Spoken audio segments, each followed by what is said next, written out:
I never told my son about my $40,000 monthly salary, even though he always saw me living a simple life. One day, he invited me to dinner with his wife's parents, who were visiting from abroad. I decided to see how they would treat a poor person by pretending to be a broke and naive mother. But the moment I stepped through the door of that restaurant, everything changed. What happened that night devastated my daughter-in-law and her family in a way they never imagined. And trust me, they deserved it. Let me explain how I got there. Let me tell you who I really am, because my son, Marcus, at 35 years old, never knew the truth about his mother. To him, I was always just the woman who left early for the office, who came back tired in the evenings, who cooked with whatever was in the fridge. Just another employee, maybe a secretary, someone ordinary, nothing special. And I never corrected him. I never told him that I earned $40,000 every month, that I had been a senior executive at a multinational corporation for almost 20 years, signing million-dollar contracts and making decisions that affected thousands of people. Why tell him? Money was never something I needed to hang on the wall like a trophy. I grew up in an era where dignity was carried within, where silence was worth more than hollow words. So I guarded my truth. I lived in the same modest apartment for years. I used the same leather handbag until it was worn out. I bought clothes at discount chains, cooked at home, saved everything, invested everything, and became rich in silence. Because true power doesn't shout. True power observes. And I was observing closely when Marcus called me that Tuesday afternoon.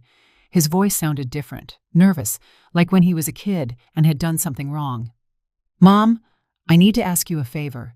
Simone's parents are visiting from overseas. It's their first time here. They want to meet you. We're having dinner on Saturday at a restaurant. Please, come." Something in his tone made me uncomfortable.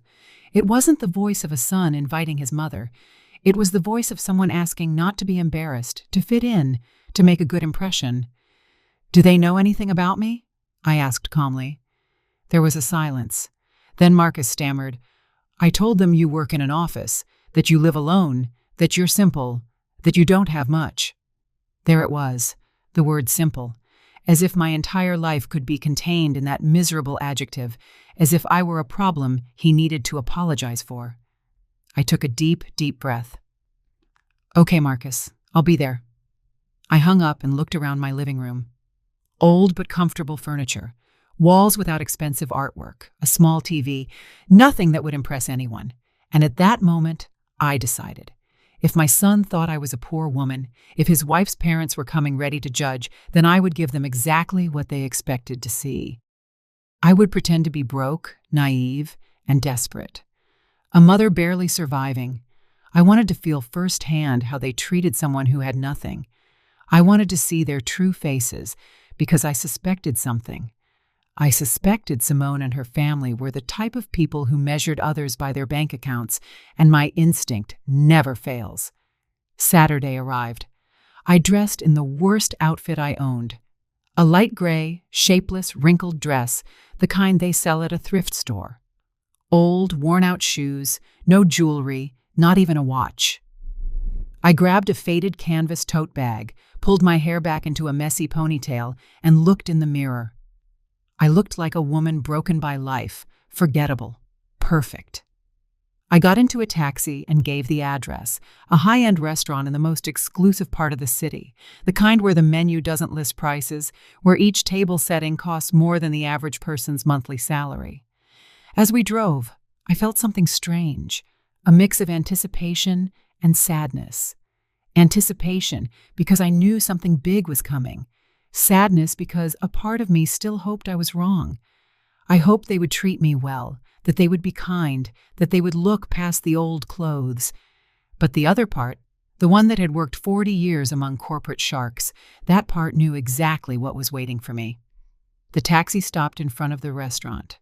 Warm lights, a doorman in white gloves, elegant people entering. I paid, stepped out, took a deep breath, crossed the threshold, and there they were. Marcus was standing next to a long table near the windows. He wore a dark suit, a white shirt, and shiny shoes. He looked anxious. Beside him was Simone, my daughter-in-law. She wore a tailored cream dress with gold accents, high heels, her perfectly straight hair falling over her shoulders. She looked impeccable, as always, but she wasn't looking at me. She was looking towards the entrance with a tense, almost embarrassed expression. And then I saw them, Simone's parents, already seated at the table, waiting like royalty on their thrones. The mother, Veronica, wore a fitted emerald green dress, full of sequins, jewels on her neck, wrists, and fingers. Her dark hair was pulled back in an elegant bun. She had that cold, calculated type of beauty that intimidates. Beside her was Franklin, her husband, an immaculate gray suit, a giant watch on his wrist, a serious expression. Both looked like they had stepped out of a luxury magazine. I walked toward them slowly, with short steps, as if I were afraid. Marcus saw me first, and his face changed. His eyes widened. He looked me up and down. I noticed him swallow. "Mom, you said you'd come." His voice sounded uncomfortable. "Of course, son. Here I am." I smiled timidly, the smile of a woman unaccustomed to such places. Simone greeted me with a quick kiss on the cheek. Cold, mechanical. "Mother-in-law, it's nice to see you." Her eyes said the opposite. She introduced me to her parents in a strange, almost apologetic tone. "Dad, Mom, this is Alara, Marcus's mother." Veronica looked up, studied me, and in that instant I saw everything. The judgment, the disdain, the disappointment. Her eyes scanned my wrinkled dress, my old shoes, my canvas tote. She didn't say anything at first, just extended a hand, cold, quick, and weak. "A pleasure." Franklin did the same, a weak handshake, a false smile. Charmed. I sat down in the chair at the end of the table, the one furthest from them, as if I were a second-class guest. No one helped me pull out my chair. No one asked if I was comfortable. The waiter arrived with the elegant, heavy menus, written in French. I opened mine and pretended not to understand anything. Veronica watched me. "Do you need help with the menu?" she asked with a smile that didn't reach her eyes. "Yes, please. I don't know what these words mean." My voice came out small, timid. She sighed and ordered for me. "Something simple," she said. "Something that doesn't cost too much. We don't want to overdo it." The phrase hung in the air. Franklin nodded. Marcus looked away. Simone played with her napkin. No one said anything, and I just watched. Veronica started talking first about general things, the journey from abroad, how tiring the flight was, how different everything was here. Then she subtly began to talk about money. She mentioned the hotel where they were staying. $1,000 a night. She mentioned the luxury car they had rented, obviously. She mentioned the stores they had visited. "We bought a few things. Nothing major, just a few $1,000s. She spoke, looking at me, expecting a reaction, expecting me to be impressed. I just nodded. "How nice," I said. "That's lovely," she continued. "You know, Alara, we've always been very careful with money. We worked hard, we invested well. Now we have properties in 3 countries. Franklin has major businesses, and I oversee our investments." She smiled, a smile of superiority. "And you, Alara, what exactly do you do?" Her tone was sweet, but venomous. "I work in an office," I replied, lowering my gaze. "I do a little bit of everything, paperwork, filing, simple things." Veronica exchanged a look with Franklin. "Ah, I see. Administrative work. That's fine. It's honest. All jobs are dignified, right?" "Of course," I replied. The food arrived. Enormous plates with tiny portions, all decorated like art. Veronica cut her steak with precision. "This costs $80, she said, "but it's worth it. Quality is worth paying for. One can't just eat anything. Right, Alara?" I nodded. "Of course you're right." Marcus tried to change the subject, talking about work and some projects. Veronica interrupted him. "Son, does your mother live alone?" Marcus nodded. "Yes, she has a small apartment." Veronica looked at me with feigned pity. It must be difficult, isn't it? Living alone at your age without much support? And does your salary cover everything? I felt the trap closing. I barely replied, but I manage. I save where I can. I don't need much. Veronica sighed dramatically.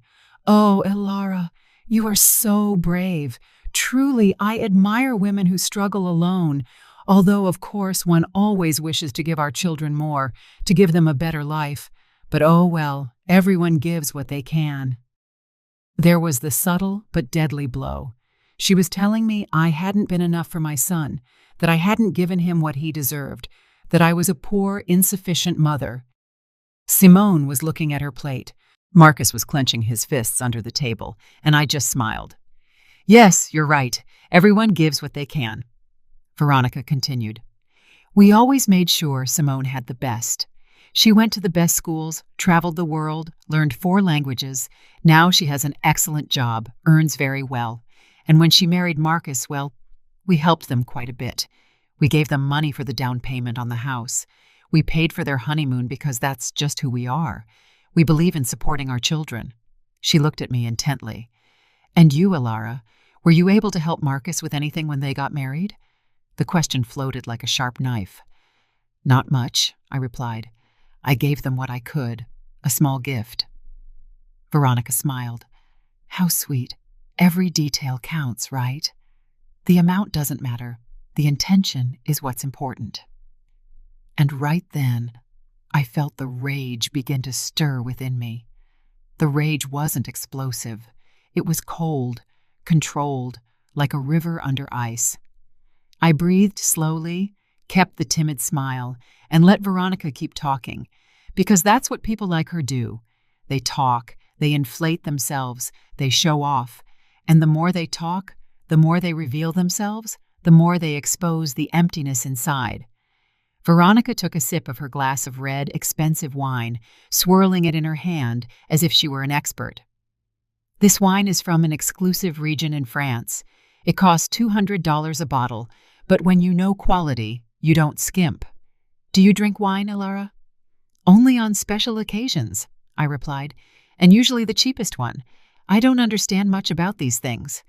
Veronica smiled condescendingly. Oh, don't worry. Not everyone has a trained palate. That comes with experience, with travel, with education. Franklin and I have visited vineyards in Europe, South America, and California. We are quite knowledgeable. Franklin nodded. It's a hobby, something we enjoy. Simone is learning too. She has good taste. She inherited it from us. He looked at Simone with pride. Simone offered a weak smile. Thanks, Mom. Veronica turned to me. And you, Elara? Do you have any hobbies? Anything you enjoy doing in your free time? I shrugged. I watch television, cook, walk in the park. Simple things. Veronica and Franklin exchanged another look, a look loaded with meaning, with silent judgment. How lovely, Veronica said. Simple things have their charm too. Although, of course, one always aspires to more, right? To see the world, to experience new things, to grow culturally. But, well, I understand not everyone has those opportunities. I nodded. You're right. Not everyone has those opportunities. The waiter arrived with dessert, tiny portions of something that looked like edible art. Veronica ordered the most expensive one. $30 for a piece of cake the size of a cookie. This is delicious, she said after the first bite. It has edible gold on top. See those little golden flakes? It's a detail only the best restaurants offer. I ate my dessert, simpler, cheaper, in silence. Veronica continued. You know, Elara, I think it's important that we talk about something as a family, now that we are all here. She looked up. Her expression changed, becoming serious, falsely maternal. Marcus is our son-in-law, and we love him very much. Simone loves him, and we respect that decision. But as parents, we always want the best for our daughter. Marcus tensed up. Mom, I don't think this is the time. Veronica raised her hand. Let me finish, son. This is important. She looked at me. Elara, I understand you did the best you could with Marcus. I know raising him alone wasn't easy, and I truly respect you for that. But now Marcus is at another stage in his life. He is married, he has responsibilities, and well, Simone and he deserve to have stability. Stability? I asked softly. Yes, Veronica replied. Financial, emotional stability. We have helped a lot and we will continue to help, but we also believe it's important that Marcus doesn't have unnecessary burdens. Her tone was clear. She was calling me a burden, me, his mother-in-law. Simone was looking at her plate as if she wanted to disappear. Marcus had his jaw clenched. Burdens? I repeated. Veronica sighed. I don't want to sound harsh, Alara, but at your age, living alone with a limited salary, it's natural for Marcus to worry about you, to feel that he must take care of you, and that's fine. He is a good son. But we don't want that worry to affect his marriage. Do you understand me? Perfectly, I replied. Veronica smiled. I'm glad you understand. That's why we wanted to talk to you. Franklin and I have thought about something. She paused dramatically. We could help you financially, give you a small monthly allowance, something that allows you to live more comfortably without Marcus having to worry so much. Obviously, it would be modest. We can't work miracles, but it would be a support. I remained silent, watching her, waiting. She continued, and in exchange, we would only ask you to respect Marcus and Simone's space. Not to seek them out so much, not to pressure them, to give them the freedom to build their life together without interference. How does that sound? There was the offer, the bribe disguised as charity. They wanted to buy me off. They wanted to pay me to disappear from my son's life, so I wouldn't be a nuisance, so I wouldn't embarrass their precious daughter with my poverty. Marcus exploded. Mom, that's enough! You don't have to… Veronica interrupted him. Marcus, calm down. We're talking like adults. Your mother understands, right, Alara? I picked up my napkin, calmly wiped my lips, took a sip of water, and let the silence grow. Everyone was looking at me. Veronica with expectation, Franklin with arrogance, Simone with shame, Marcus with desperation. And then I spoke. My voice came out differently. It was no longer timid. It was no longer small. It was firm, clear, and cold. That's an interesting offer, Veronica. Truly, very generous of you. Veronica smiled victoriously.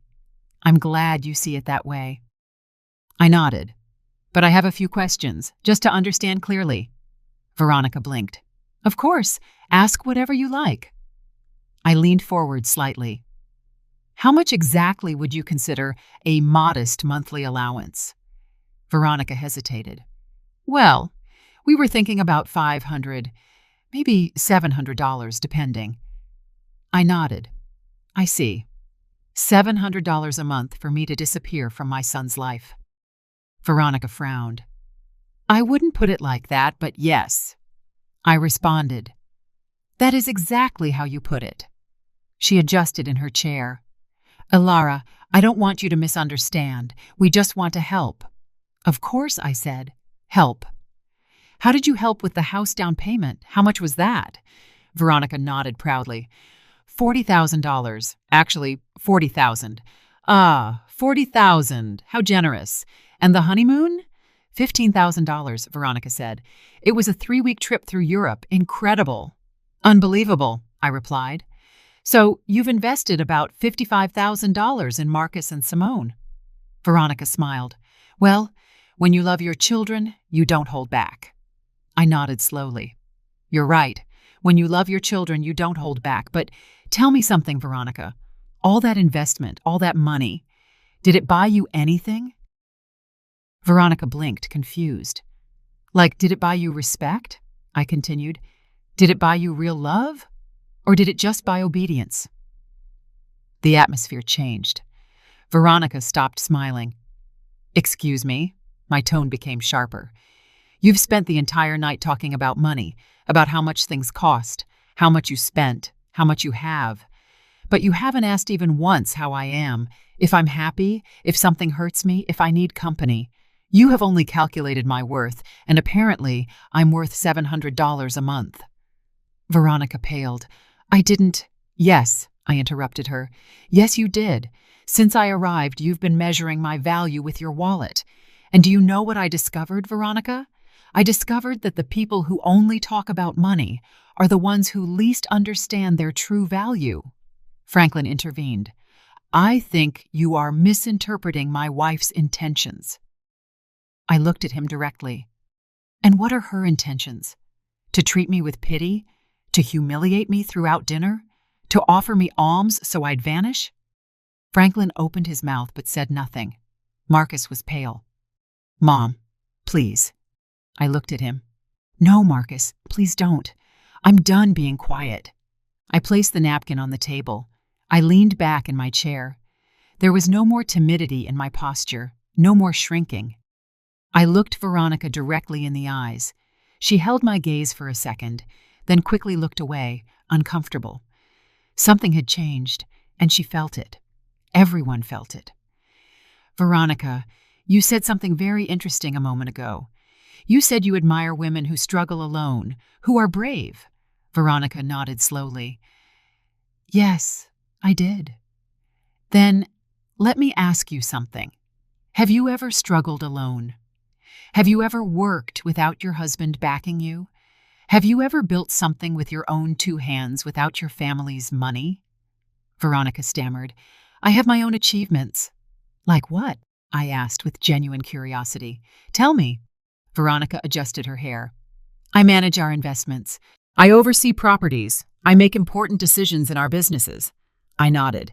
Businesses your husband built, properties you bought together, investments made with the money he generated, or am I wrong? Franklin intervened, annoyed. That's not fair. My wife works just as hard as I do. Of course, I replied calmly. I don't doubt she works, but there is a difference between managing money that already exists and creating it from scratch, between overseeing an empire you inherited and building it brick by brick, don't you think? Veronica pressed her lips together. I don't know where you are going with this, Ilara. Let me explain, I replied. 40 years ago, I was 23 years old. I was a secretary in a small company. I earned minimum wage. I lived in a rented room. I ate the cheapest food I could find, and I was alone, completely alone. Marcus stared at me. I had never told him this in such detail. I continued. One day, I got pregnant. The father disappeared. My family turned their backs on me. I had to decide whether to keep going or give up. I chose to keep going. I worked until the last day of my pregnancy. I went back to work 2 weeks after Marcus was born. A neighbor took care of him during the day. I worked 12 hours a day. I paused and drank some water. No one spoke. I didn't stay a secretary. I studied at night. I took courses. I learned English at the public library. I learned accounting, finance, administration. I became an expert in things no one taught me, all on my own, all while raising a child alone, all while paying rent, food, medicine, and clothes. Veronica was staring at her plate. Her arrogance was starting to crumble. And you know what happened, Veronica? I climbed up little by little, from secretary to assistant, from assistant to coordinator, from coordinator to manager, from manager to director. It took me 20 years of non-stop work, of sacrifices you can't even imagine. But I did it. And do you know how much I earn now? I asked. Veronica shook her head. $40,000 a month. The silence was absolute, as if someone had hit a pause button on the universe. Marcus dropped his fork. Simone's eyes went wide. Franklin frowned in disbelief, and Veronica froze, her mouth slightly open. $40,000, I repeated. Every month for almost 20 years, that's almost $10 million in gross income over my career. Not counting investments, not counting bonuses, not counting company stock. Veronica blinked several times. No, I don't understand. You earn $40,000 a month? That's right, I replied calmly. I am the regional director of operations for a multinational corporation. I oversee 5 countries. I manage budgets of hundreds of millions of dollars. I make decisions that affect more than 10,000 employees. I sign contracts that you couldn't read without lawyers, and I do it every day. Marcus was pale. Mom, why did you never tell me? I looked at him tenderly. Because you didn't need to know, son. Because I wanted you to grow up valuing effort, not money. Because I wanted you to become a person, not an heir. Because money corrupts, and I wasn't going to let it corrupt you. But then, Simone whispered, why do you live in that small apartment? Why do you wear simple clothes? Why don't you drive a luxury car? I smiled. Because I don't need to impress anyone. Because true wealth isn't shown off. Because I learned that the more you have, the less you need to prove it. I looked at Veronica. That's why I came dressed like this tonight. That's why I pretended to be poor. That's why I acted like a broke and naive woman. I wanted to see how you would treat me if you thought I had nothing. I wanted to see your true colors. And boy, did I see them, Veronica. I saw them perfectly. Veronica was red with shame, rage, and humiliation. This is ridiculous. If you earned so much money, we would know. Marcus would know. Why would he believe you are poor? Because I let him, I replied. Because I never talked about my job. Because I live simply. Because the money I earn, I invest, I save, I multiply. I don't spend it on flashy jewelry or showing off in expensive restaurants. Franklin cleared his throat. Even so, this doesn't change the fact that you were rude, that you misinterpreted our intentions. Really? I looked at him fixedly. I misinterpreted when you said I was a burden to Marcus? I misinterpreted when you offered to pay me $700 to disappear from his life? I misinterpreted every condescending comment about my clothes, my job, my life? Franklin didn't answer. Neither did Veronica. I stood up. Everyone looked at me. Let me tell you something that clearly no one has ever told you. Money does not buy class. It does not buy real education. It does not buy empathy. You have money, perhaps a lot, but you don't have an ounce of what truly matters. Veronica stood up, furious. And you do? You, who lied, who deceived us, who made us look like fools? I didn't make you look like fools, I replied coldly. You took care of that all on your own. I just gave you the opportunity to show who you are, and you did it magnificently. Simone had tears in her eyes. Mother-in-law, I didn't know. I know, I interrupted her. You didn't know, but your parents knew exactly what they were doing.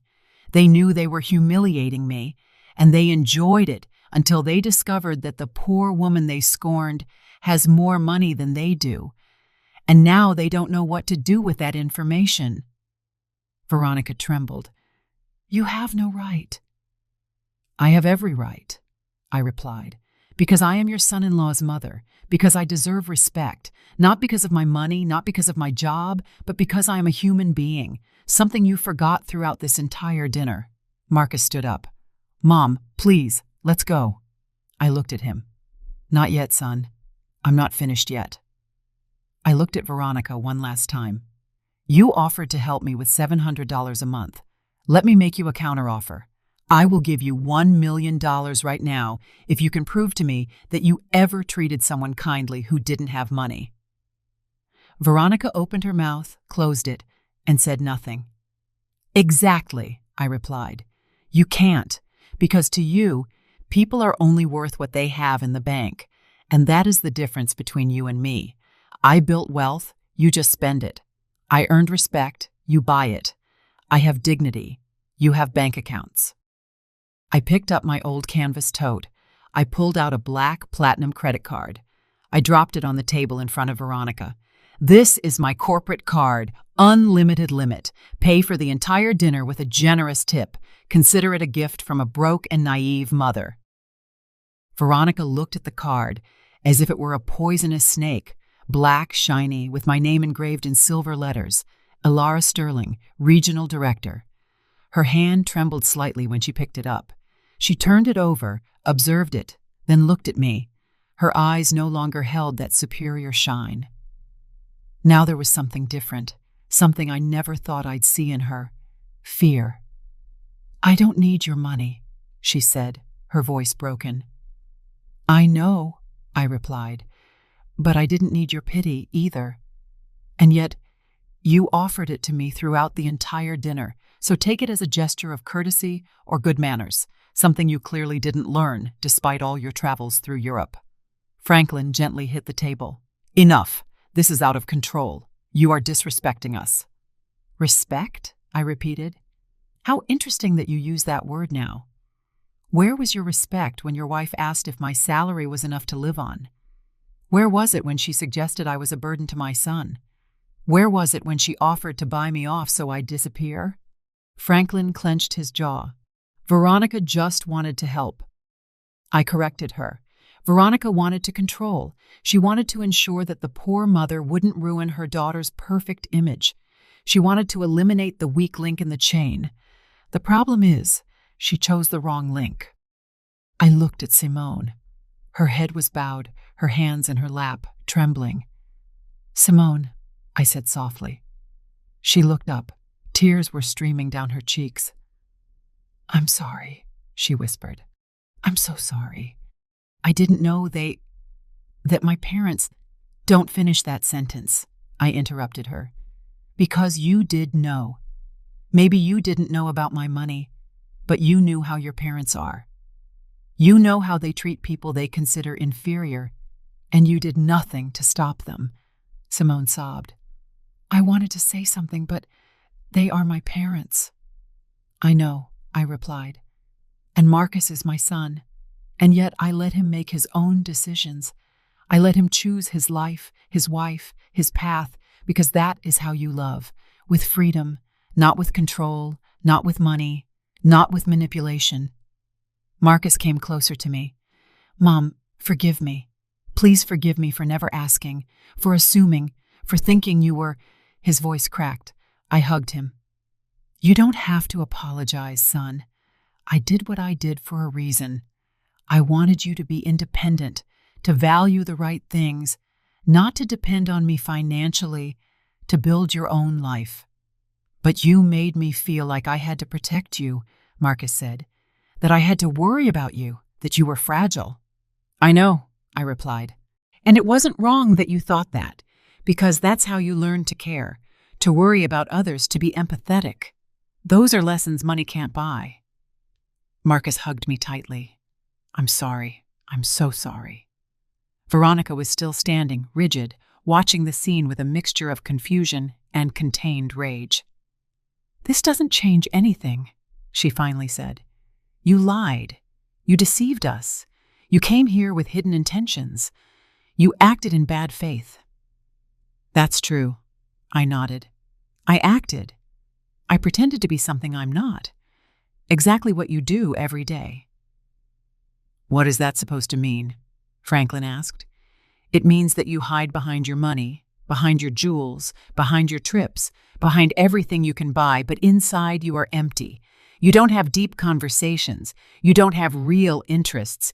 You have nothing to offer beyond a bank account. Veronica gave a dry, bitter laugh. Coming from someone who lied all night, that's hypocrisy. Perhaps, I replied, but my lie exposed the truth, your truth, and now you can't hide. Now you know that I saw you, that I felt every comment, that I stored every insult disguised as advice, and that I will never forget it. The waiter timidly approached. Excuse me, would you like anything else?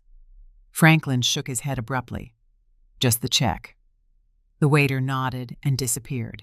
Veronica sat back down, defeated. Her posture was no longer elegant.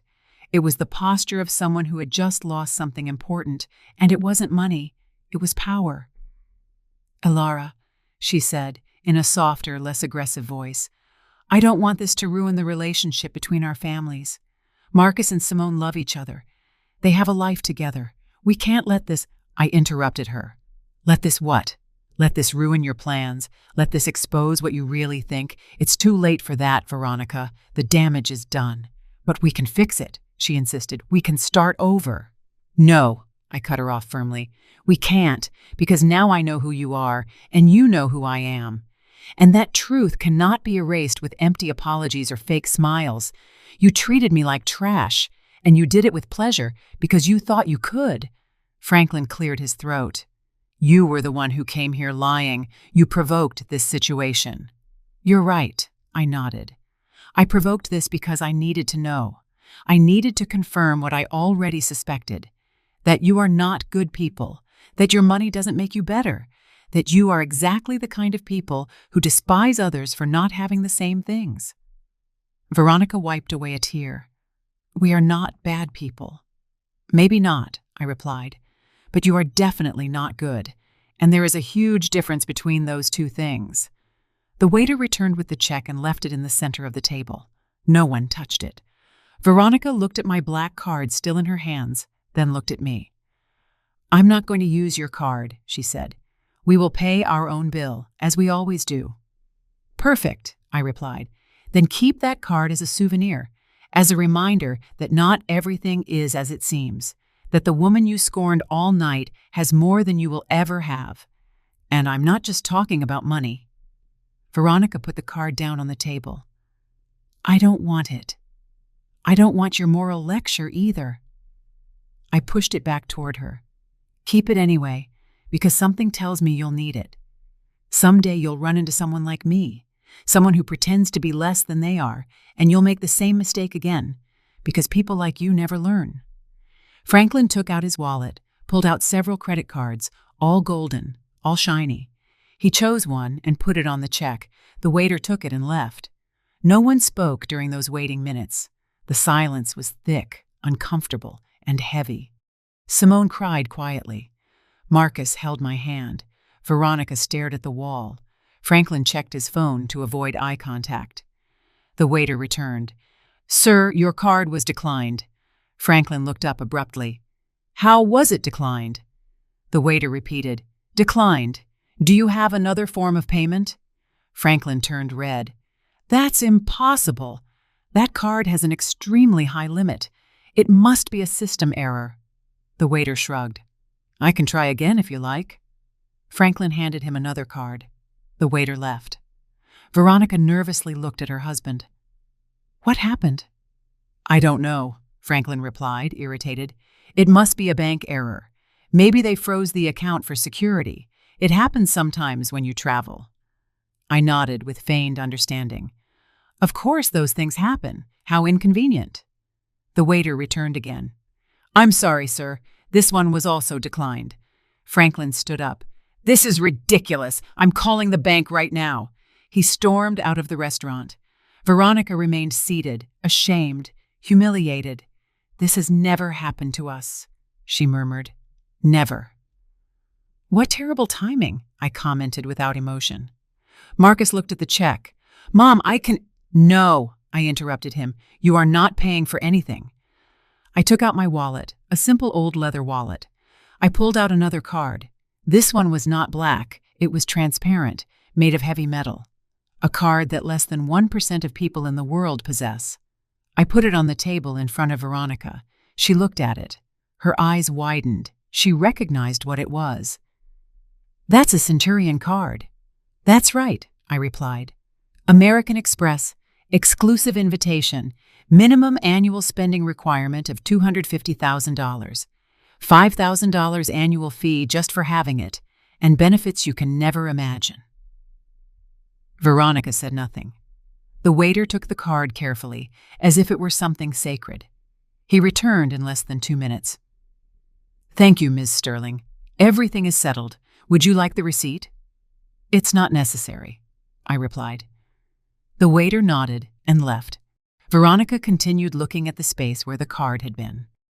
I stood up, took my old wallet, my canvas tote, and looked at Veronica one last time. The dinner was delicious. Thank you for the recommendation of the place, and thank you for showing me exactly who you are. You saved me a lot of time, a lot of energy, and many future disappointments. Veronica finally looked up. Her eyes were red, not from crying, but from contained rage. This doesn't end here, she said, her voice trembling. You can't just humiliate us and walk out as if nothing happened. Simone is our daughter. Marcus is our son-in-law. We will still be family. You will have to see us. You are right, I smiled. I will have to see you at birthdays, Christmases, and family gatherings, but now I will see you differently. I will no longer wonder what you think of me. I already know. And you will know that I know, and you will live with that every time you see me, every time you pretend to be kind. You will remember this night. Franklin returned to the table. His phone was in his hand. His face was pale. "There's a problem with the accounts," he said. "A temporary block. For security. It will be resolved tomorrow." He looked at the table. "Did they pay already?" "Yes," Veronica replied without looking at him. "She paid." Franklin looked at me. His pride was shattered. "Thank you," he murmured. It was barely audible. "You're welcome," I replied. "That's what family is for, isn't it? To help each other, especially when someone needs a small allowance, say $700 or, in this case, $800, which is what this dinner cost." Franklin closed his eyes. Veronica clenched her fists in her lap. Marcus approached. "Mom, let's go, please. It's enough." I looked at him. "You're right. It is enough." I turned to Simone. She was still crying quietly. "Simone," I said softly. She lifted her head. "You are not to blame for how your parents are. No one chooses their family. But you do choose how you act, how you treat others, how you will raise your own children someday." Simone nodded through her tears. "I'm sorry," she whispered again. "Don't apologize again," I told her. "Just learn. Learn that money does not define people, that humility is not weakness, that respecting others costs nothing, and that if you ever have children, teach them to see the heart of people, not their bank account." Simone sobbed harder. Marcus hugged her. Veronica looked away. Franklin checked his phone again, avoiding all eye contact. I headed for the exit. I took a few steps, then stopped and turned around one last time. "Ah, Veronica, one more thing." She looked at me. "Do you remember when you said you speak 4 languages? Veronica frowned. "What does that have to do with anything?" "Just curious," I replied. "In which of those 4 languages did you learn to be kind? Because clearly it wasn't in any of them." Veronica opened her mouth, but no words came out. "Exactly," I said. "You can speak 100 different languages and still not say anything worth listening to." I walked out of the restaurant. Marcus walked beside me. The fresh night air hit my face. I breathed deeply. I felt as if a huge weight had been lifted off me.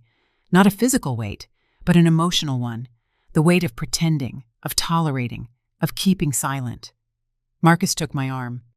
"Mom, are you okay?" "Perfectly fine," I replied. "Better than ever. And you, Marcus?" Marcus sighed. "I don't know. I'm processing everything. I can't believe you never told me about your job, about your money, about everything you accomplished." I stopped and looked him in the eyes. "Does it bother you?" He quickly shook his head. "No, of course not. I'm proud, incredibly proud. But I also feel foolish, blind." "You are not foolish," I told him. "You simply saw what I wanted you to see. And I did it on purpose because I needed you to grow up without depending on me, without feeling you had an economic safety net waiting for you. I needed you to fight, to work, to value everything you achieved on your own." Marcus nodded. "I understand. But now I also understand why you never complained, why you never asked for help, why you always seemed so calm, because you needed nothing." I smiled. "I needed many things, son. Only none of them could be bought with money.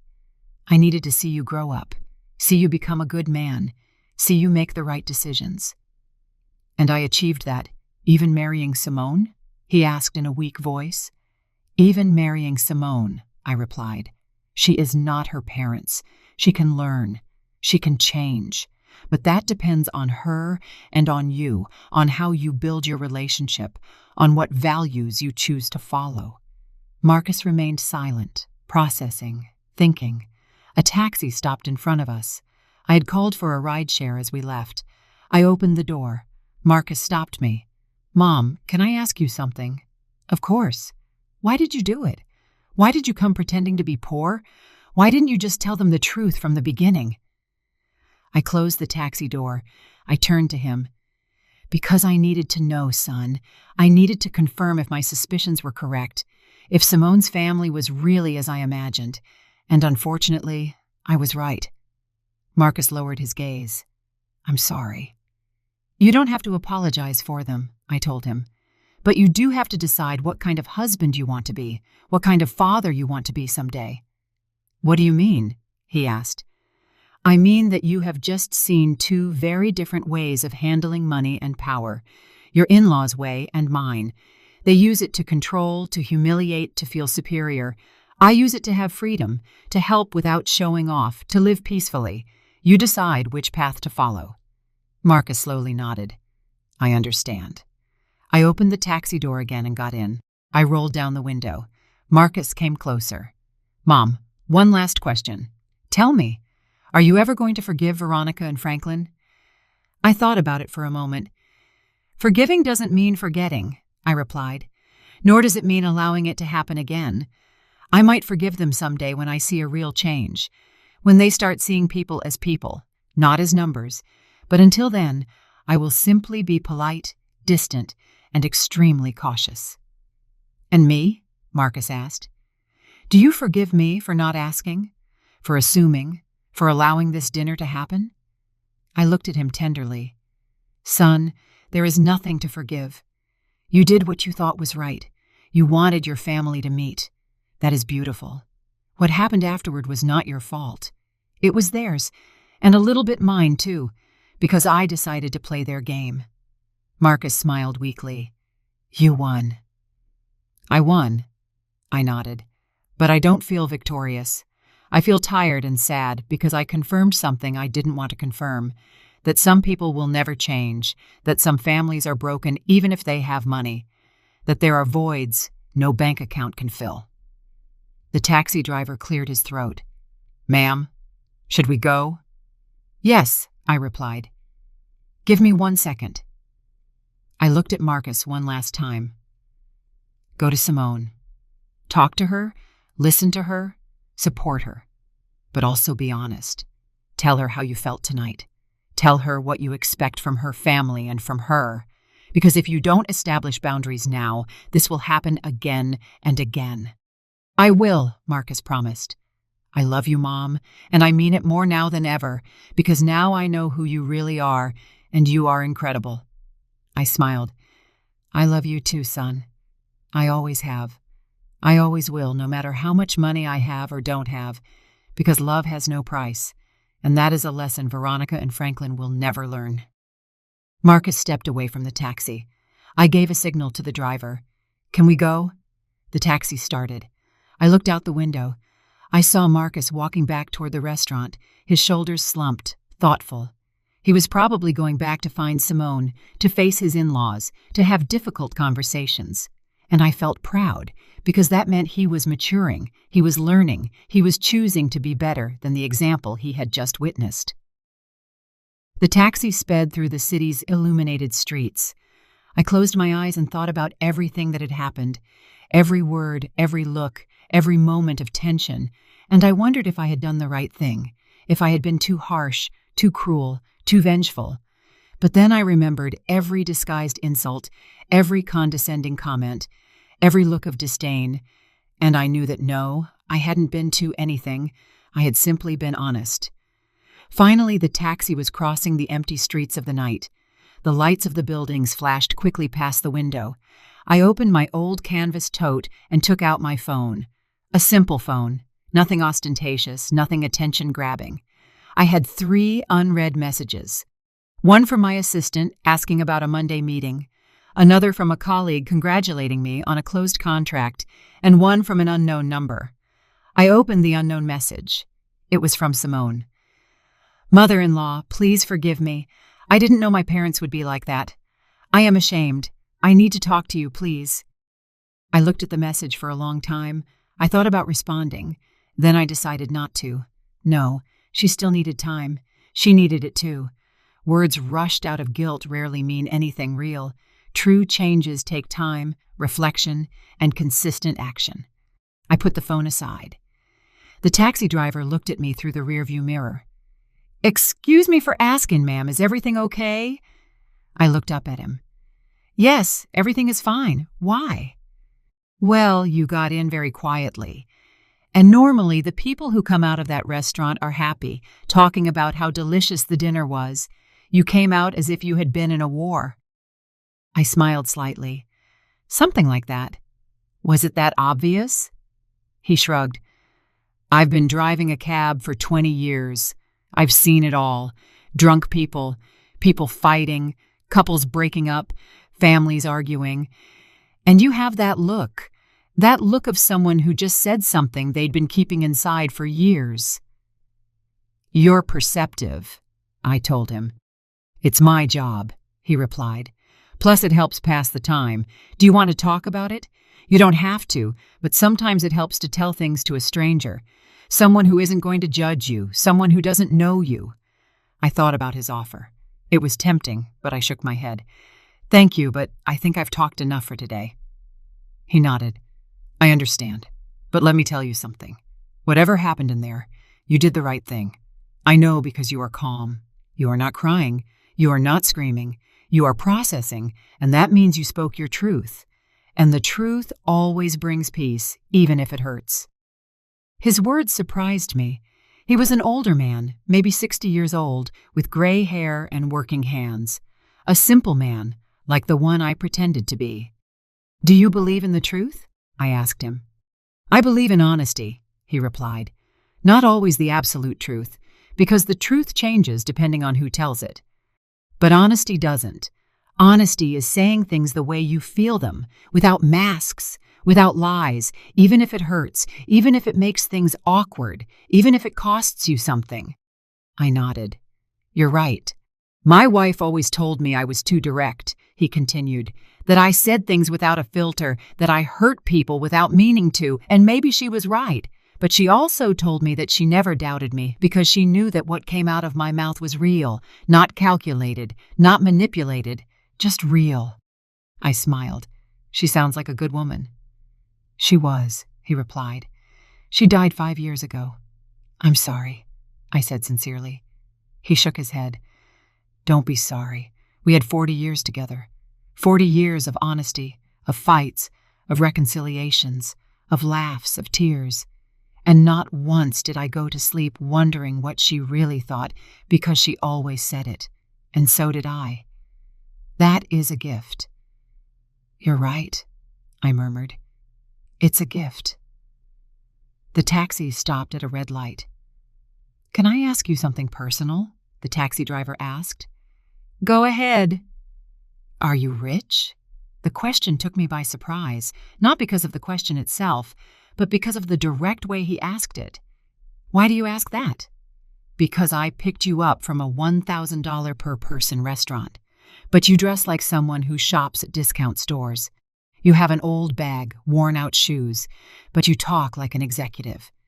You move like someone with power, and you paid for my cab with crisp new bills that you pulled out of a wallet that looks 20 years old. Observant, I commented. Part of the job, he repeated. Then am I? It depends on how you define rich, I replied. If you are talking about money, yes, I have enough, more than enough.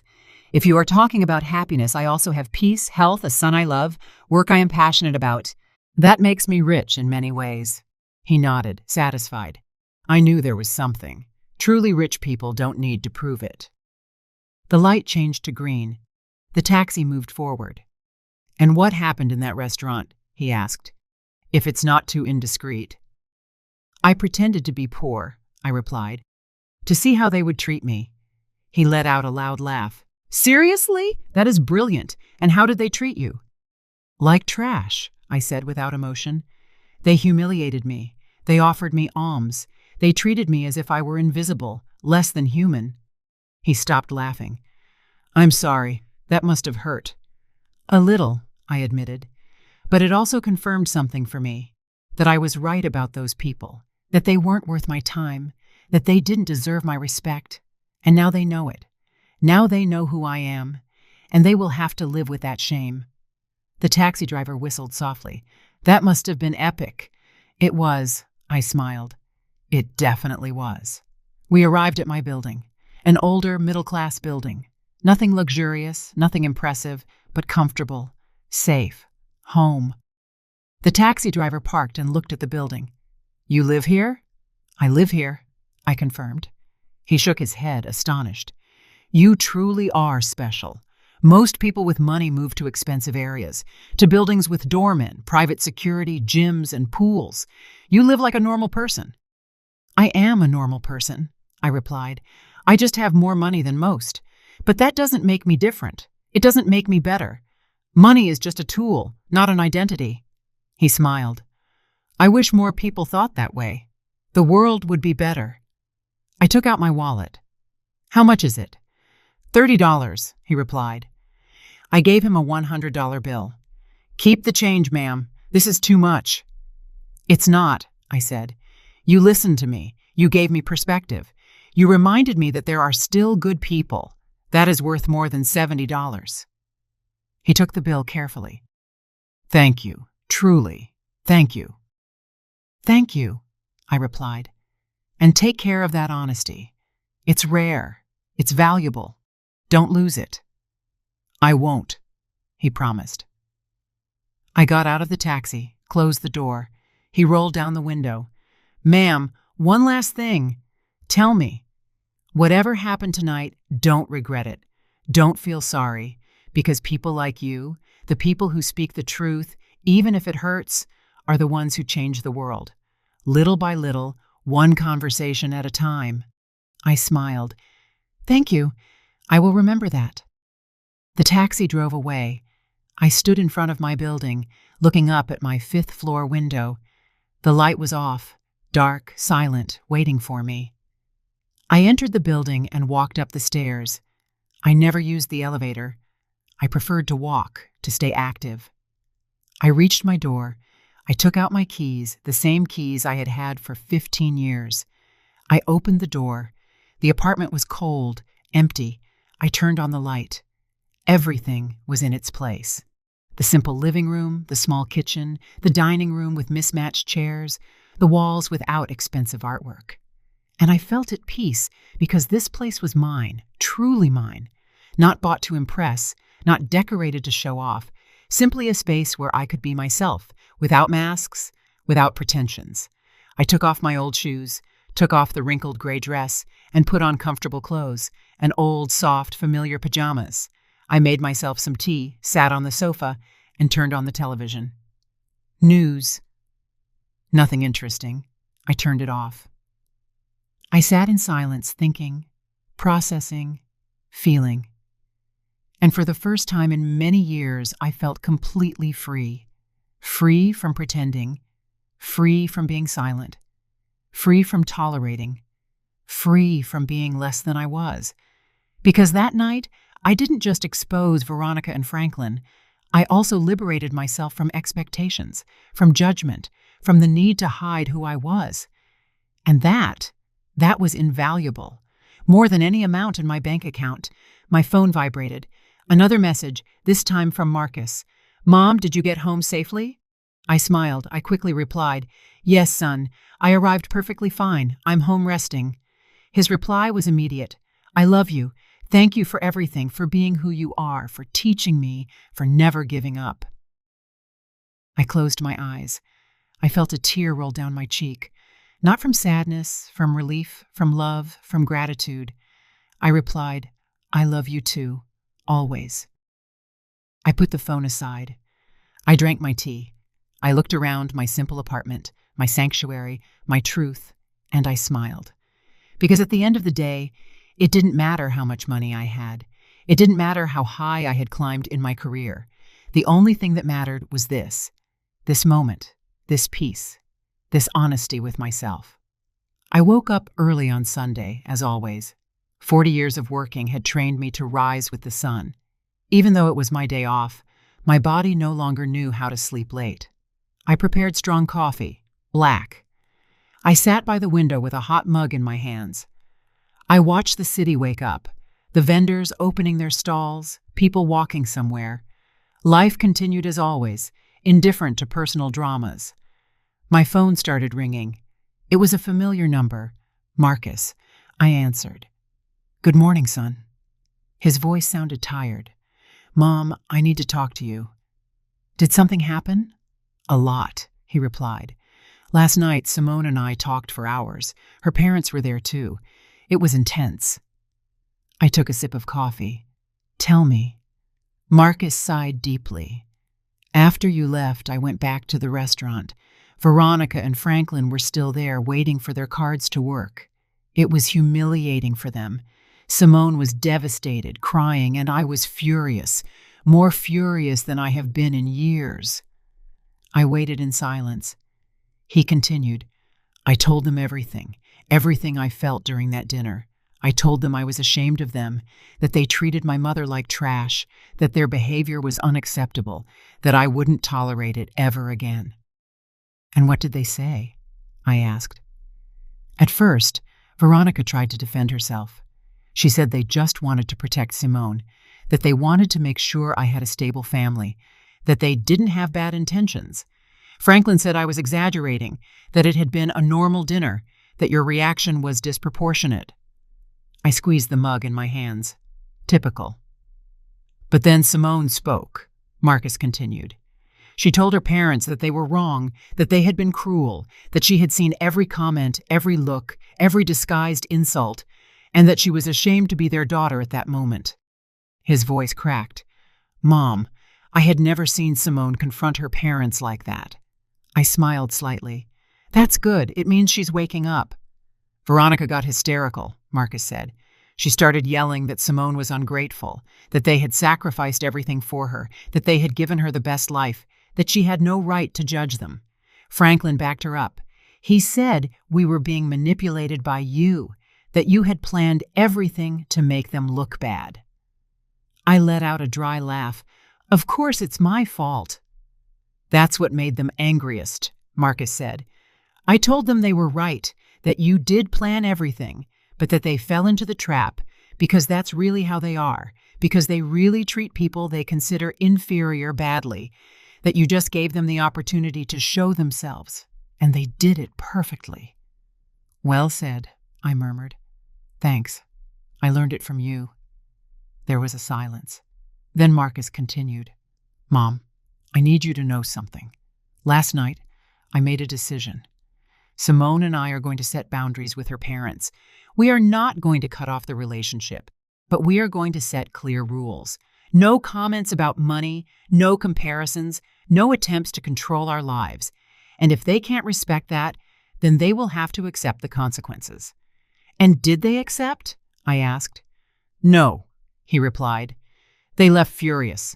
They said we were ungrateful, that we would regret it someday, that when we needed help, they wouldn't be there. Franklin said he was going to reconsider his will. Veronica said Simone had chosen the wrong family. I shook my head. Emotional blackmail, the last resort of people without arguments. Exactly, Marcus said. But it didn't work. Simone stood firm. I did too. They left the restaurant without saying goodbye, without looking back. And honestly, Mom, I felt relief, as if a huge weight had been lifted off me. That's because it was, I told him. You lifted the weight of living under their expectations, under their control. Now you can build your life however you want, not as they dictate. Thank you, Mom, Marcus said, his voice emotional. Thank you for doing what you did last night. I know it was difficult. I know it was awkward, but we needed to see it. I needed to see who they really were, and Simone needed to see that there was another way to live, a more honest, more authentic way. You are welcome, son. I only did what I believed was right. There is something else, Marcus said.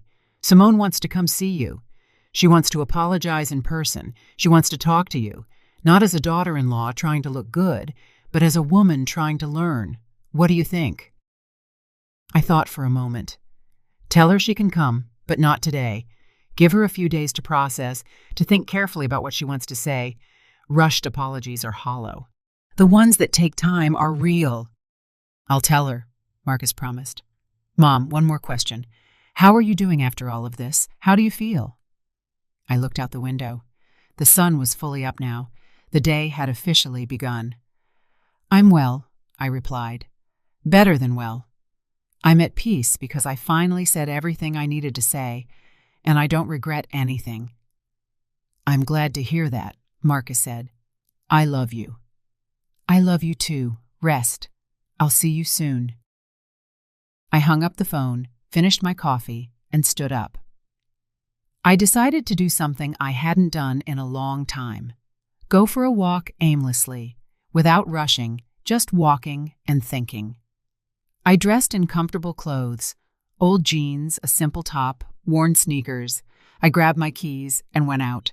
The streets were full of life, families strolling, children running, couples holding hands, vendors offering food. The smell of fresh bread filled the air. I walked through the nearby park and sat on a bench watching people pass by. And I realized something. Most of these people probably didn't have much money. They lived with just enough, worked hard, and struggled every day. But they smiled, hugged each other, and enjoyed the moment. And then I thought about Veronica and Franklin, with all their money, their properties, their trips, their jewels. Were they really happy? Or were they just busy trying to prove something? Trying to fill a void with material things, trying to buy value, respect, and love, things that could never be bought. An older woman sat down next to me. "Good morning," she said with a smile. "Good morning," I replied. "Beautiful day, isn't it?" she commented. "Very beautiful," I nodded. She took bread from her bag and started feeding the pigeons. "I come here every Sunday," she said. "It's my moment of peace before the week gets crazy again." "I understand that," I said. "I needed a moment of peace, too." "Difficult week?" she asked. "Something like that," I replied. "More like a difficult night." She nodded wisely. "Sometimes a single night can change everything."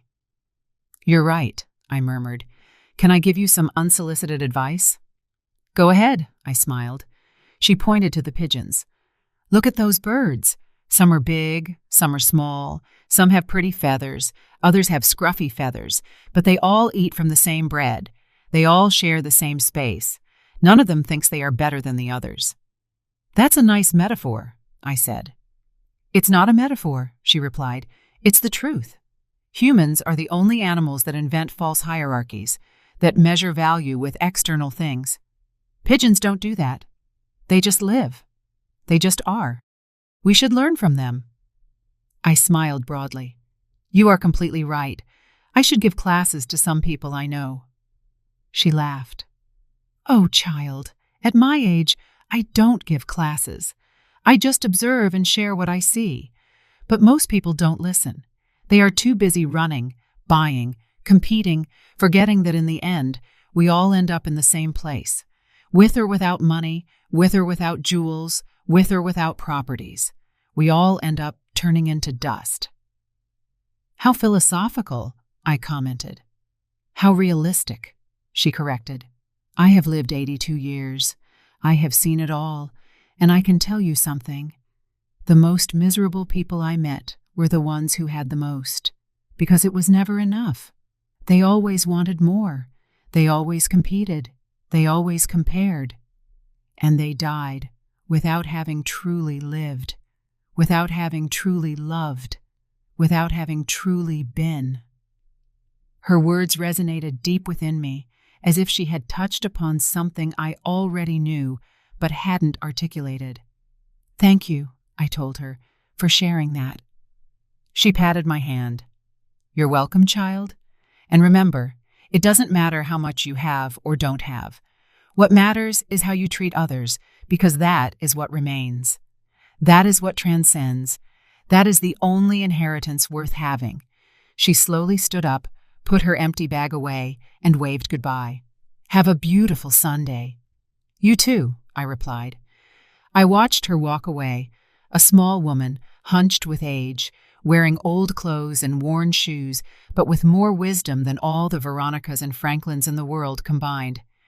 And I felt grateful for that encounter, for that reminder, for that truth, and powerful. I stayed on the bench for a while longer, thinking, feeling, processing everything that had happened, and I came to a conclusion. I didn't regret anything, no word, no action, because everything I did last night was necessary. It was liberating. It was honest. And honesty, even when it hurts, is always the right path. 3 days passed before Simone knocked on my door. 3 days of silence, processing, and reflection. When I heard the bell ring that Wednesday afternoon, I knew who it was. I opened the door. There she was, without makeup, her hair pulled back in a simple ponytail, dressed in jeans and a plain top. No jewelry, no heels. She looked vulnerable, real, different from the woman I had seen in the restaurant. "Mother-in-law," she said in a low voice. "May I come in?" I stepped aside. "Go ahead." She entered slowly, looking around, observing my apartment with new eyes.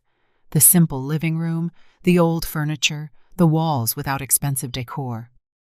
She sat on the sofa when I pointed to it. I sat across from her, waiting, without pressuring, letting her find her words. "I don't know where to start," she finally said. "Start where you feel ready," I replied. She took a deep breath. "I came to apologize, but not just with words. I came to explain why my parents are the way they are and why I stayed silent for so long."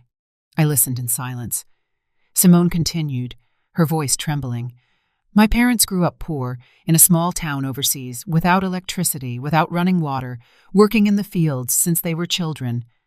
They saw their own parents die young due to lack of medicine, lack of money. They went hungry, they suffered, and they promised themselves they would never be poor again. They would do whatever it took to get out of there."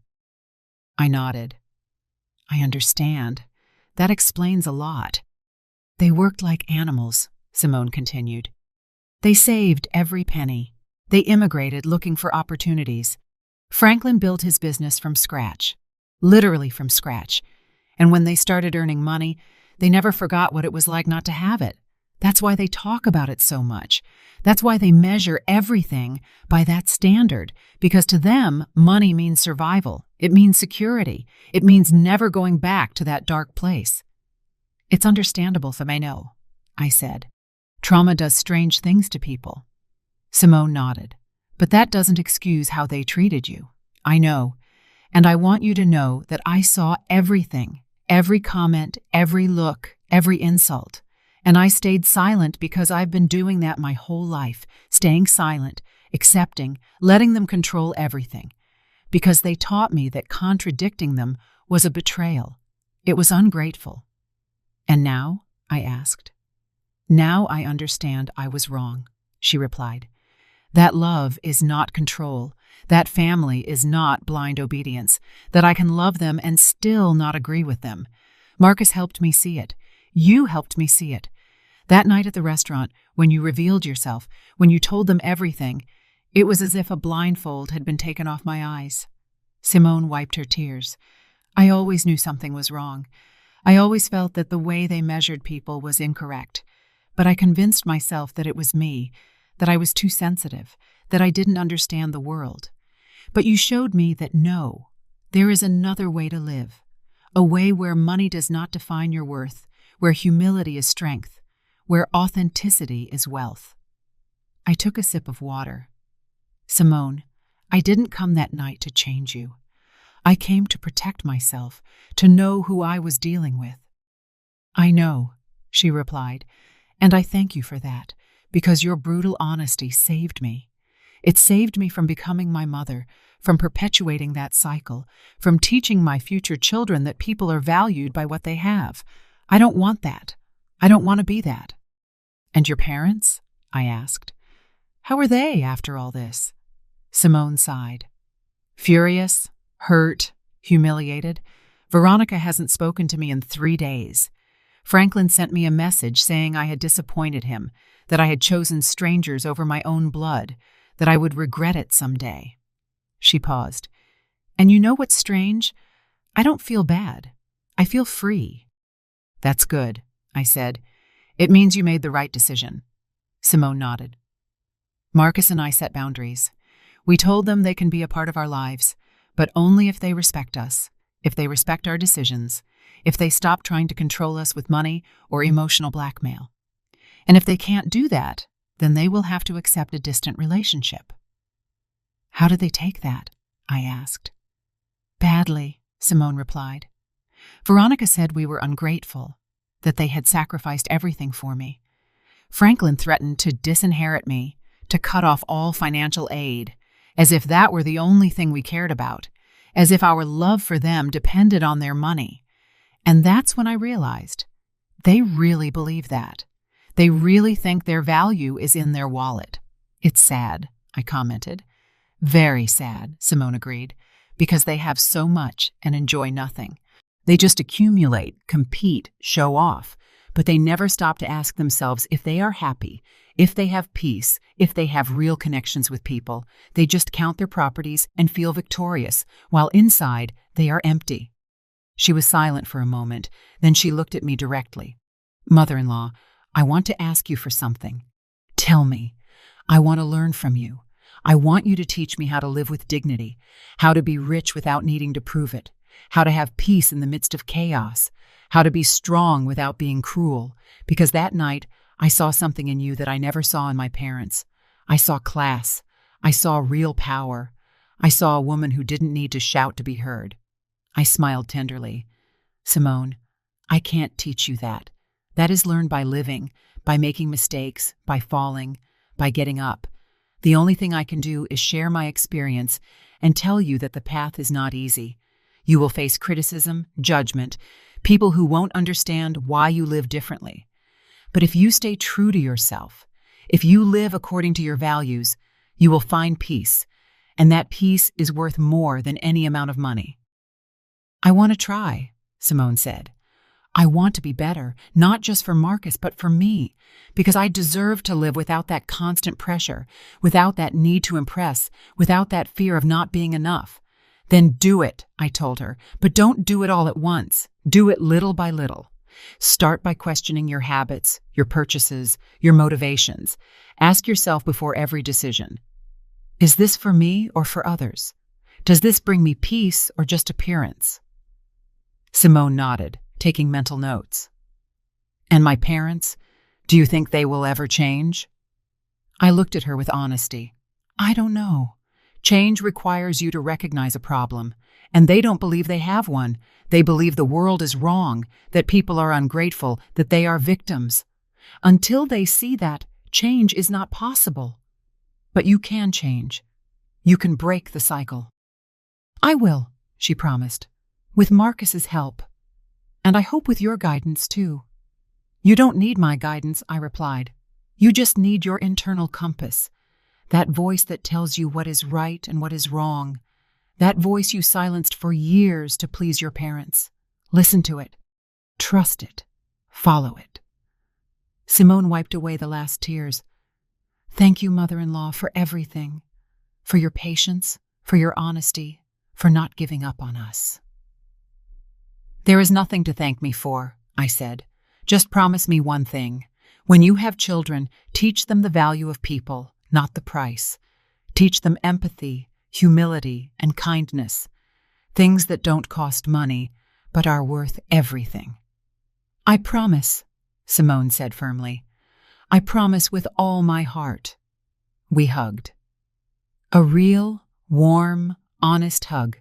No acting, no masks, just two women connecting as human beings. Simone left an hour later, lighter, freer, with hope in her eyes. I closed the door behind her. I sat back down on my sofa, looked around my simple apartment, and smiled, because this was enough. This was everything. An honest space, an authentic life, real relationships. I didn't need more. I never needed more. My phone rang. It was a message from Marcus. Mom, Simone told me about her visit. Thank you for welcoming her, for listening to her, for giving her a chance.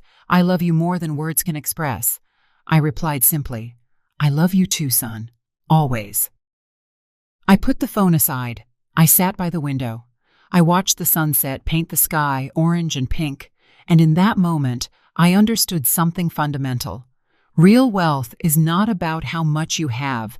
It's about how much you enjoy what you have, how much peace you feel, how many genuine people surround you, how many times you can look in the mirror and be proud of who you are. Veronica and Franklin had millions, but I had this tranquility, this authenticity, this pure love for my son, and that made me infinitely richer than them. I never pretended to be poor again. I didn't need to. I had learned what I needed to learn. I had seen what I needed to see, and I had liberated what I needed to liberate. Veronica and Franklin continued to be who they were, rich in money, poor in spirit. But that was no longer my problem. I had spoken my truth. I had set my boundaries. I had protected my peace. And for the first time in a long time, I didn't have to pretend who I was. I was simply Alara, mother, executive, woman, survivor, fighter, rich in every sense that truly mattered. And that was more than enough. It was everything. Did you like the story?